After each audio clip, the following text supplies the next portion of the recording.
this young lady met someone on in a Christian group online, and they hit it off well. And it seemed that every morning he was saying like good morning, at night, good night, and they were hitting it off. They finally had a conversation on the phone. Things seemed to go really well.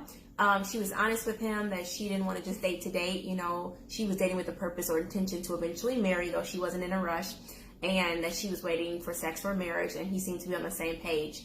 And so, again, every morning she's saying it seems good, good morning in the morning, and then at night, good night, and then after a while, that went on for like, I think a week or two, and then it completely ceased. Like, it just completely stopped. No communication. And so she started to say good morning first, since he was always the one doing it, and then she saw communication start back. But then he texted her to tell her that he was on a date with another girl, and he would talk to her later. And because he said he was trying to find the one. So the question is, how would you handle that situation? So I guess he is being upfront with her in a way, but I don't know if she knew that in the beginning, like that he's going to talk to multiple people, because different people have different views on that. Some people want to talk to more people at once, but I think they just need to be honest about that. And some people are like, that's not how I get down. I want to only talk to one person at a time. But if you find that out, like in this situation, how would you handle that? So this is this is how I would handle it. Like, here's the thing. You got to kind of start at the beginning. And I would say this for females. I know I'm a male, of course, but... You think? Yeah. But here's the thing. Females are more emotionally attached. Guys are different. We're not. That's how we're wired. And so as females, my advice would be, this is why you have to hold to your boundaries, and you have to hold to your standards, because a guy, you know, it's hard to say, but what guys do is they're not emotionally attached. So they'll come hang out with you. They'll do things. And sometimes, or even say good morning. Yeah, good morning and all of those sweet things, which to guys, we're not thinking about it as, oh, that's sweet. But a woman will, oh, that's so sweet. I'm like, what did I do? You know? So anyway, what I'm saying is, as females, even the more, my encouragement is to hold tight to your boundaries and in your heart, and really hold on to a guy really shows you that he wants you, and that he shows you through his pursuit. Because now when he does that, now it's like, okay, and I'm going to open my heart. What I see a lot of times is a lot of people open their heart up too soon, and they don't even know, you know, because here's the thing. Here's the thing. You always have to give Jack time to jump out the box, okay? Somebody can be sweet the first 12 days, okay? And the day 12 is when you're like, oh man, I'm gonna open up to him. And day 13th is when Jack jump out the box.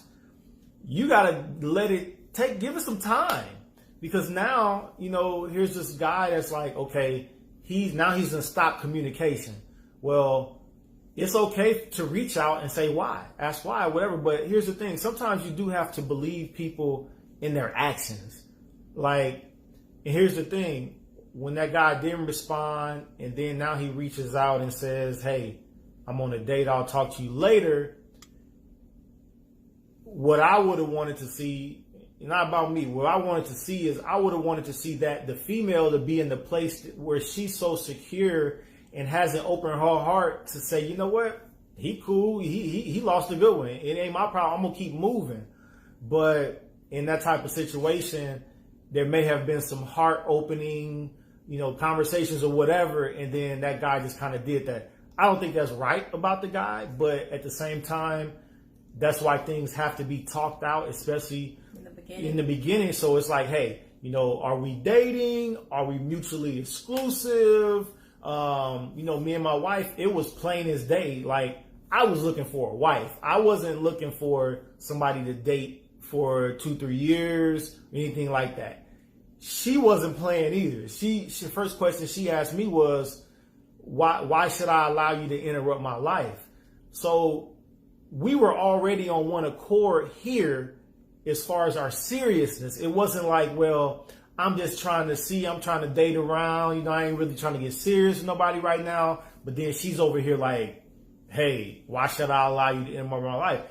By her asking that, even though I wasn't playing games, to me, that already let me know where her standards were. So I knew I couldn't come playing around. So let me ask you a question. So with this scenario, though, it sounds like she wasn't playing around. She told him up front her stance on she's not dating just to date. You know, she's serious. She wants to marry, but she's not in a rush. So she wasn't putting pressure on him. She was just letting her know where she was at. And also that, like, she's not having sex until marriage. So she told him all of that. And everything seemed great. He was respectful. Everything seemed good. They seemed like they're on the same page. They seemed equally yoked.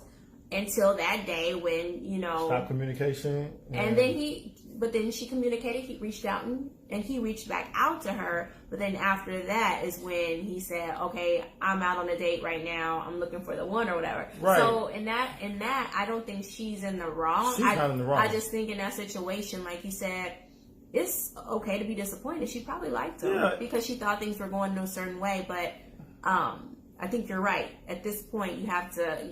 especially if you kept sex out of it, which hopefully, you know, in her case she did.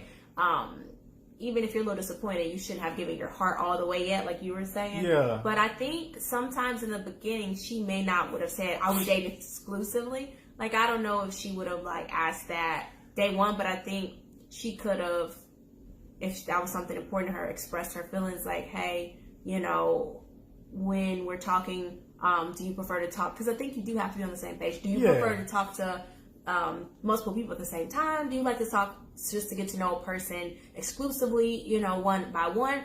I think you should ask that if that's going to be something that bothers you. Now, if you're cool with it, because everybody has different preferences. If you're cool with it and that doesn't bother you and you kind of feel like until we really hitting it off, until we know that we want to be together, or until we decide we want to date exclusively, I'm good if you talk to other people, then you don't have to ask that. But I think you have to be true to yourself and not set yourself up for heartache and failure right off the bat if you know that that's something that's going to bother you. Like for me, I'm going to be honest, I wasn't going to be one in a million. Like, if we were going to get to know each other, I needed your undivided attention. And everybody doesn't need that, and that's cool. But just be real with where you are and know where you are and articulate that, you know, in the beginning so that hurt feelings, you can avoid that because you already know, okay, he's talking to other people. I'm getting to know other people. We're just getting to know other people. Yeah. We haven't decided yet if, you know, we want to take it there. Right now, it's just a friendship trying to see if we want more. Right. Again, but you have to be real with yourself. That for me wasn't going to work. Yeah.